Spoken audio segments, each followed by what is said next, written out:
남극의 펭귄들은 보통 육지에서 생활을 하지만 먹잇감을 구하기 위해서는 반드시 바다로 뛰어들어야만 합니다. 그러나 그들이 뛰어들어야 하는 그 바다는 먹잇감을 구할 수도 그리고 천적들에 의해 죽을 수도 있는 장소입니다. 그렇게 펭귄들은 이 생사의 기로에서 바다로 뛰어들지 못합니다. 그럴 때 한 마리 펭귄이 용기를 내어 바다로 뛰어들면 그 펭귄을 따라 다른 펭귄들도 두려움을 이겨내고 바다로 뛰어든다고 합니다. 그 용기 있는 한 마리 펭귄을 가리켜서 퍼스트 펭귄이라고 부릅니다. 이 퍼스트 펭귄은 결국에 천적들에 의해 희생당하지만 이 퍼스트 펭귄의 용기와 희생은 종족 전체를 살리는 원동력이 됩니다. 사랑하는 여러분, 사람이 살아가는 이 세상도 펭귄들의 바다와 같이 삶과 죽음이 공존하는 곳입니다. 사람은 세상이라는 이 죽음의 바다 앞에서 자신들을 구원의 길로 이끌어줄 이 퍼스트 펭귄을 기다리고 있습니다. 예수님은 바로 이런 사람들의, 이런 인간들의 퍼스트 펭귄이 되셨습니다. 오늘 함께 나눈 이 누가복음 19장 28절 말씀에 보면 예수님께서 예루살렘을 향하여 앞서서 가셨다라고 오늘 성경은 기록하고 있습니다. 여러분, 예수님이 예루살렘으로 간다라는 것은 어떤 의미가 있을까요? 예루살렘의 입성은 예수님의 어떤 것을 의미합니까? 예수님의 죽으심을 의미합니다. 지금 예수님은 죽음을 향하여 앞서가고 계신 겁니다. 예수님에게 예루살렘은 죽음을 향한 길입니다. 이 길은요, 예수님을 위한 길이 아닙니다. 이 길은 죽음이라고 하는 두려움 앞에 떨고 있는 사람들에게 얘들아, 어둠이 아니라 빛이 있어. 얘들아, 죽음이 아니라 영원한 생명이 있어 라는 이 기대와 소망을 주기 위한 길이었습니다. 예수님은 이 죽음의 길에서 자신이 살기 위해 우리의 등을 떠밀지 않으셨습니다. 야, 너를 위해서 가는 길이야. 그러니까 네가 앞장서. 내가 곧 너를 위해서 십자가를 질 거야. 그러니까 네가 앞장서 가. 나는 조금 있으면 고난당해야 돼. 나는 조금 있으면 죽어야 되니까 너가 앞장서서 가. 이렇게 우리의 등을 떨미지 않으셨습니다. 오늘 그 예수님의 모습을 누가는 이렇게 기록하고 있습니다. 그가 예루살렘을 향하여 앞서서 가셨다라고요. 여러분, 퍼스트 펭귄은 한 마리만 필요한 것이 아닙니다. 그렇죠?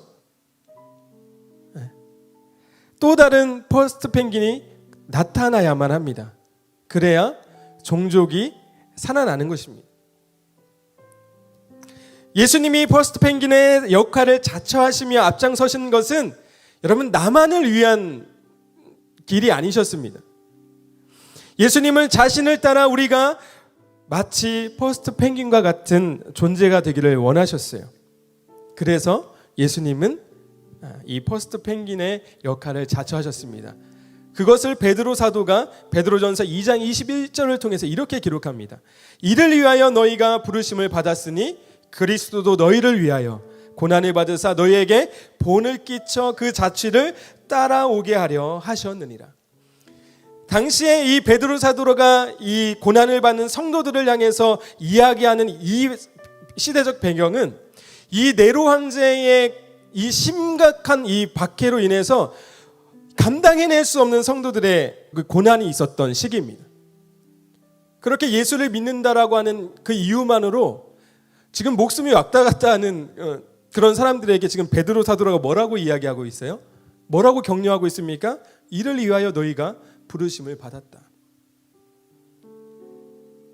이를 위하여. 그리스도도 너희를 위하여 고난을 받으셨다. 예수님이 너희를 위하여 당하신 그 고난과 십자가는 너희에게 본을 끼쳐 그 길을 따라오게 하시기 위하여 십자가의 고난을 받으셨다. 이렇게 지금 베드로 사도가 이야기를 하고 있는 겁니다. 이 퍼스트 펭귄의 희생은 펭귄 공동체를 살립니다. 이 공동체가 살기 위해서 이제 곧 또 다른 퍼스트 펭귄의 역할을 누군가는 해야만 합니다. 누군가는 이 역할을 해야만 이 공동체가 살 수 있습니다. 그 역할을 누군가는 해야만 공동체가 살 수 있습니다. 이번엔 누구 차례인가요? 제 차례인가요? 아니면 우리 간사님 차례인가요? 아니면 우리 여러분 차례인가요? 예수님이 저를 그리고 여러분을 이 퍼스트 펭귄으로 지금 부르고 계십니다. 이제 당신 차례입니다. Your turn입니다. 마가복음 8장 34절에 예수님은 이렇게 우리를 초청하십니다. 무리와 제자들을 불러 이르시되 누구든지 나를 따라오려거든 자기를 부인하고 자기 십자가를 지고 나를 따를 것이니라. 아멘. 세상의 이 문화적 공격은 그리스도인의 가장 큰 위협입니다. 그래서 다니엘 스트레인지라고 하는 이 교수님이 복음과 문화 사이에서 이렇게 이야기하고 있어요. 예수 그리스도의 복음은 모든 문화에 맞선다. 복음 전파는 언제나 충돌이 일어날 수밖에 없다. 왜냐하면 세상의 방식과 하나님의 방식이 충돌할 수밖에 없기 때문이다. 왜 세상의 방식과 하나님의 방식은 충돌할 수밖에 없을까요? 예수님이 우리에게 따라오라고 하는 그 십자가의 길은 인간의 본능과 반대되는 길이기 때문에 그렇습니다. 예를 들면 이런 거죠. 제가 오른뺨을 맞았어요, 누군가에게. 그럼 저는 본능적으로 어떻게 해야 할까요? 저는 오른뺨과 왼뺨을 칠 거예요.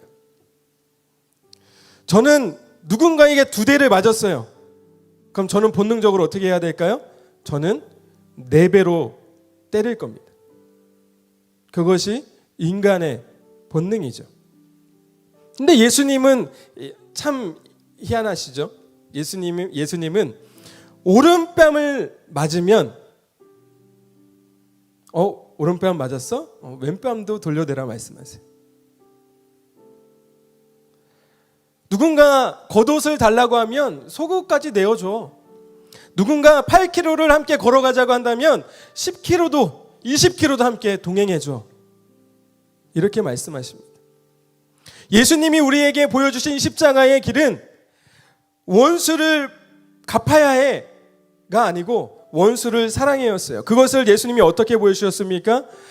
십자가의 고난을 당하시는 그 순간 매를 때리는 그 병사들, 자신의 온갖 수치와 매맞음과 조롱했던 그 사람들을 향해서 내가 너 복수할 거야. 너 3일만 기다려. 3일 뒤에 한번 보자. 그렇게 말씀하지 않으셨어요. 예수님이 십자가에 달려있는 그 순간에도 그 사람들을 향해서 뭐라고 하십니까? 긍휼의 마음으로 아버지, 저들을 용서하여 주십시오. 저들이 하는 것을 저들이 알지 못합니다. 말씀하셔요. 이것이 예수님이 우리에게 보여주신 십자가의 길입니다. 그리고 이 길을 따라오라고 지금 말씀하시는 거예요. 우리에게 콜링하고 계신 겁니다. 우리가 가야 되는 십자가의 길은 단순히 경제적으로, 문화적으로, 그리고 우리의 삶의 환경이 어려운 것을 십자가의 길로 말하지 않습니다. 십자가의 길은 우리의 본능과 반대되는, 세상과 반대되는 길입니다. 세상은 지는 것은 지는 것이라고 이야기합니다. 세상은 원수에게 복수해야 된다고 이야기합니다. 강한 것이 살아남는 것이라고 이야기합니다. 그것이 승리라고 이야기합니다. 그런데 예수님은 그렇게 말씀하지 않습니다. 예수님이 우리에게 보여주신 십자가의 길은 예수님 우리에게 말씀하시는 승리는 지는 것이 승리야. 용서하는 것이 승리하는 거야. 사랑하는 것이 승리하는 거야. 베푸는 것이 승리하는 거야. 여러분, 이것이 십자가의 길입니다. 그리고 이 길을 따라오라 지금 말씀하시는 거예요.